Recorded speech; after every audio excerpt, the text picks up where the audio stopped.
Hello students, this is Anil Kadle. I'll be handling Advanced Computer Architecture 17 CS 72 for this semester. Let us start with the slides. Actually, the Advanced Computer Architecture for this semester is having course outcome as so as to understand the concept of parallel computing and hardware technology, and this study will illustrate you the contrast between different parallel architectures. That means hardware understanding should be there. uh, Different parallel programming concepts were also elaborated in this syllabus. Obviously the question paper pattern will be as per your previous question papers only. Textbook, very importantly for this advanced computer architecture, will be Kai Huang and Naresh Jotwani with Tata McGraw-Hill edition. You will be obviously getting the digital version of this textbook in the internet. You can use those textbooks for personal reference. See, the author's words are very important. I have recorded it in this slide. He has told this work is dedicated to those who are eager to learn in a rapidly changing world, and to those who teach and share knowledge without discrimination, and to those who would like to determine to give contribution through creative work. Okay, this text or this study is divided into three parts. First, an introduction to parallel computing is made. Different architectures were studied, and different network related properties and data related properties were studied in the next part. And in part 2 there is a study of different hardware technologies, and obviously third part will be programmability and scalability. These are the three parts of this text or the syllabus which we have to complete within 50 hours. But today's class will be just a introduction to the subject. First of all, we have to see that any technological development needs the concept of C's. Generally we call it as 4 C's. I might have told previously, I don't know, but the first advancement required is the advancement or development that is taking place in the components. A development in component field will lead to the development in the computers or computations. The development in computations or computers leads to the development in communication and control. Once this control aspect becomes more and more, the cost minimization will be there. Hence, these four pillars of technology are very important: components, computations or computers, communication, control, and cost. What is the meaning of this? Suppose there is a computer. It will be having different components. Suppose it is having, say, a memory, a printed circuit board, a processor, like these all becomes components. You see, fundamentally these components further divided into different parts. But if you consider that there is an advancement taking place in the processor field and say memory field, that will be having a reflected effect on the manufacturing of computers or advancement in computers. A better component will give better computer. Once a computer which can do better calculations or computations, it can control a large mass of output. See, what is the meaning of this? Suppose there is a ISRO station which is present here at Hassan. It can control a large spacecraft which is thousands of kilometers away in space, isn't it? How it is possible? That is because of a better computers or better communication aspects. And the last part or the cost, whatever is there, no? Today computers are entered into common man's era, desktops, mobiles, etc. Hence The cost minimization is also has become one of the factor which a technological development need to consider. See, there are three era of technologies. The first is vacuum tube era, which is present from 1945 to 54. Vacuum tubes are nothing but controlled switches. Controlled switches. There is a plate and filament concept. These were obviously invented by Fleming 1903, and more work were done by De Forest 1910 around. These vacuum tubes were very popular till 1945, 50s also these were there. Next era was the era of transistors, 1955 onwards. 1948, Shockley, Braden and Brattain invented this semiconductor device, 3-terminal collector base emitter device, and these were small in size as well as they were better in speed and amplification. These replaced the previous technology, that is the technology of valves. Okay, these transistors, once these became small, later integrated circuit concepts were introduced by Kilby from Texas Instrument, similarly noise from Fairchild Semiconductors. You can see that there were development taking place in the component field initially. Components were developed, that means transistors were developed, small resistors, capacitors were developed like this. Big memory elements were developed. Because of this, integrated circuit era started. That means more than one components were placed at the same size or same place or same area.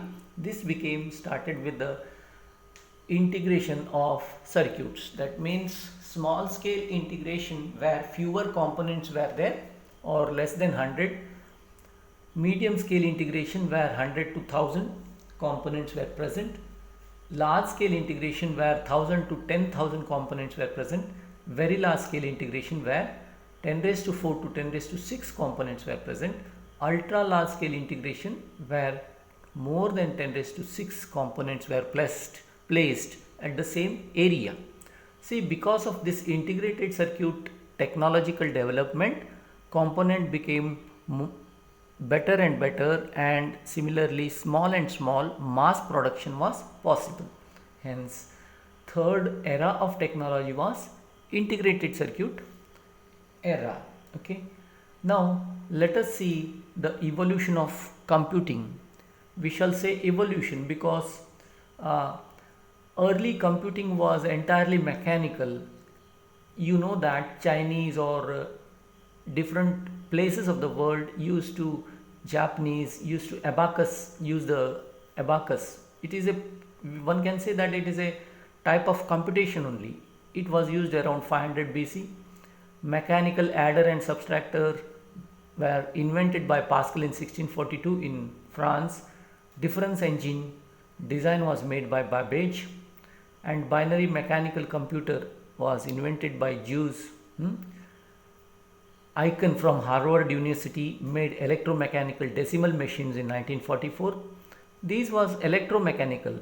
That means vacuum tubes were used, wheels were used to store, okay, relay were there. The size of these machines were very large. They used to consume a lot big room actually. I can just show you this. These are from abacus and other computation techniques from China. Pascal's mechanical wheel based adder and subtractor from France. Okay, see Babbage analytical engine which I shown you, very large. It is looking like a trade mill actually.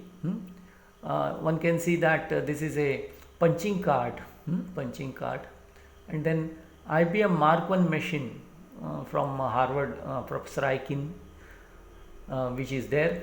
You can see the size of the machine, 50 into 20 into 10 feet, 18,000 vacuum tubes, IBM 601 or IBM Mark I machine, we call this.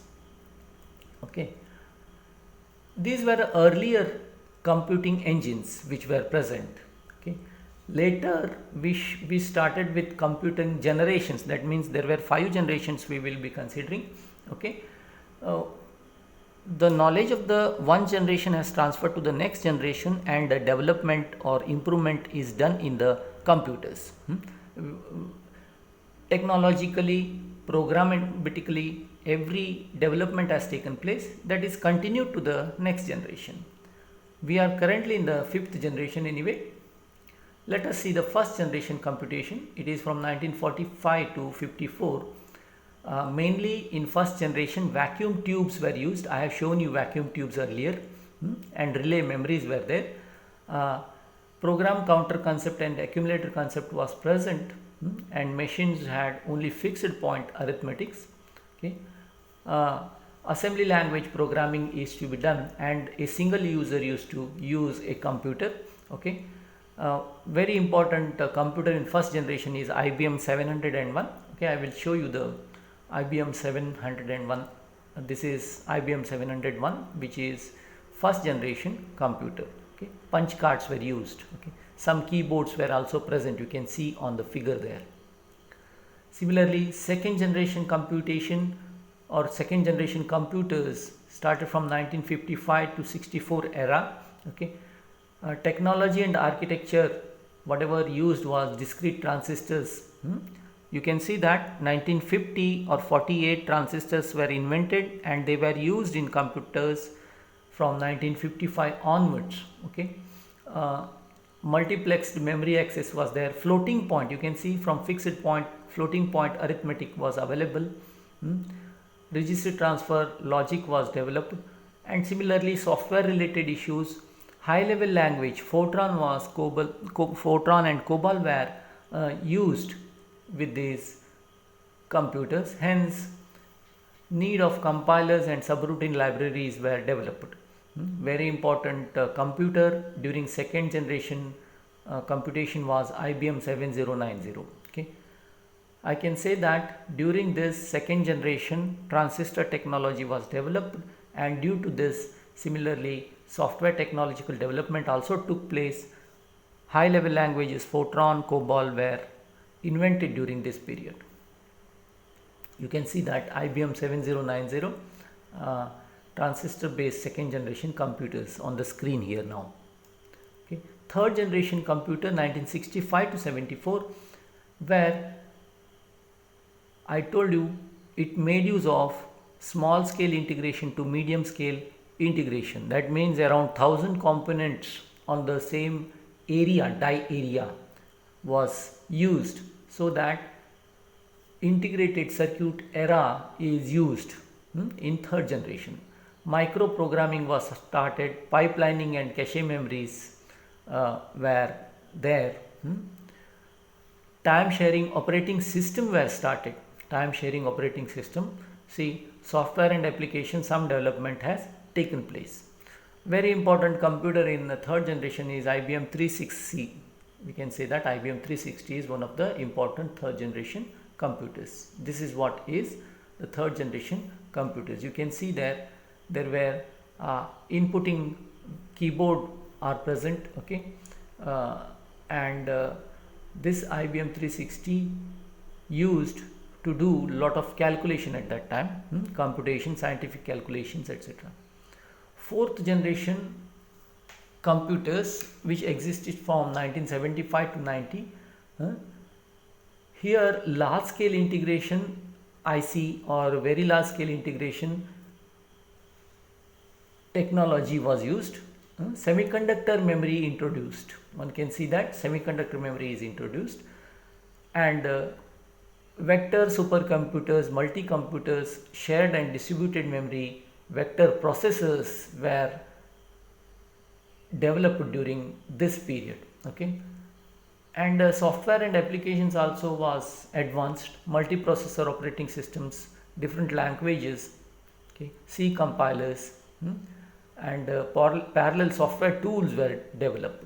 Very important computer in fourth generation one can remember is IBM 3090. See, the fifth generation 1990 to present, ultra large scale integration, more than 10 raised to 6 components on the same die size were used. Okay, and the very high speed switches, okay, that is MOSFET based switches are used, and dense memories are there in these fifth generation computers. Scalable architecture is used. We will elaborate on all this, but scalable architecture means an architecture which is present for 8-bit processor is also there for 64-bit processor. Same architecture.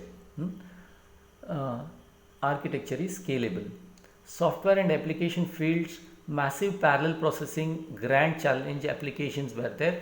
Heterogeneous processing. Heterogeneous processing means lot of different kind of applications are coordinated. Okay. The very important fifth generation computer is Intel's Paragon. See, elements of modern computers. Mainly there are three elements in modern computation. First is hardware.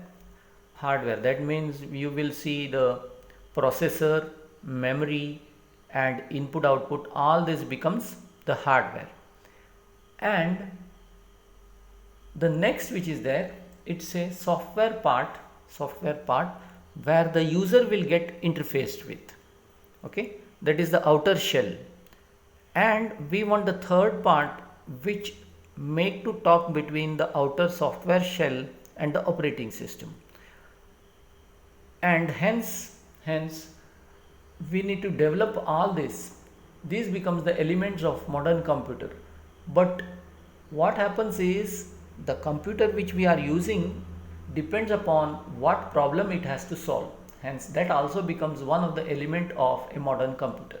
Hence what computing problem we are solving, with what algorithm and data structures we are solving a problem, what hardware resources are there with a computer, with what operating system a computer is there, what compiler support is there for a computer. These becomes very important when you design or when you use a computer.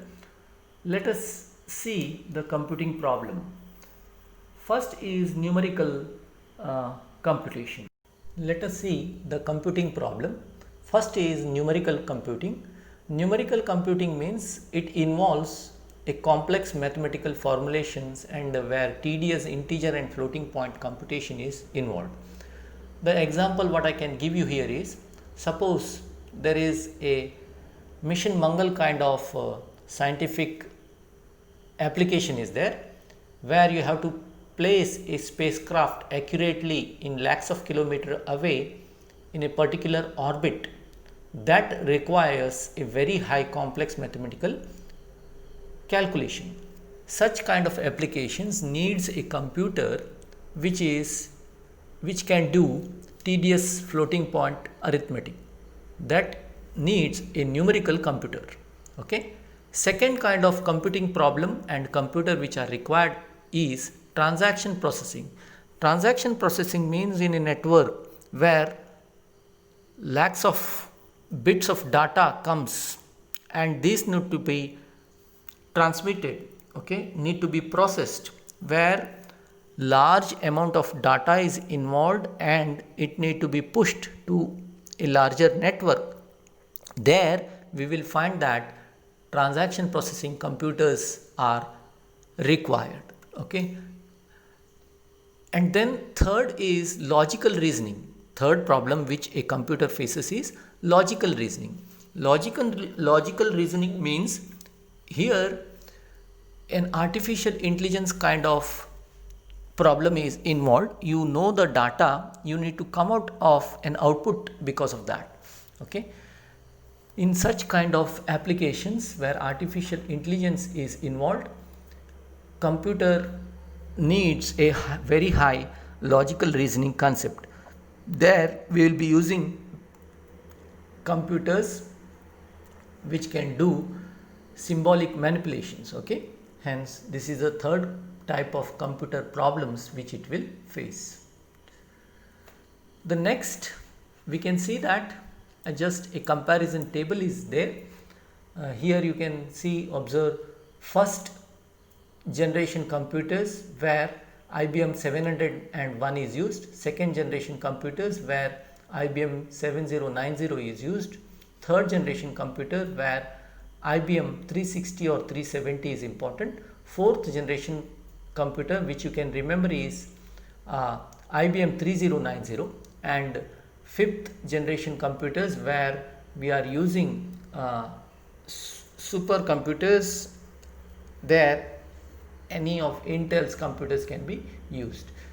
And technological development which have taken place in first generation is vacuum tube, okay, vacuum tube, whereas second generation discrete transistors evoluted, and third generation where small scale integration to medium scale integration IC technology was developed. Fourth generation large scale integration to VLSI, very large scale integration semiconductor technology was developed, where around 10,000 or more than 10,000 components were placed at the same die. Fifth generation, you can see that ultra large scale integration of components was done, where more than 10 raised to 6 components were placed at the same die. Hence, these technological development have led to different computers which we are using. Obviously, this subject advanced computer architecture mainly concentrate on three parts. The first part will be an idea for regarding parallel computers or models and what are their network properties is given. Second part is about hardware technology regarding different processors, memory, these are discussed. The third part is about scalability and programmability of these parallel computers. These three parts are there for you in this semester. Obviously, I'll be dealing with these lectures in the coming sessions, and I'll be uploading quizzes for this. One need to attempt these quizzes, and this becomes the proof for me that you have attended those video sessions. Okay. Thank you for your presence in this. Okay. We will go ahead with the syllabus later in the coming days. Thank you.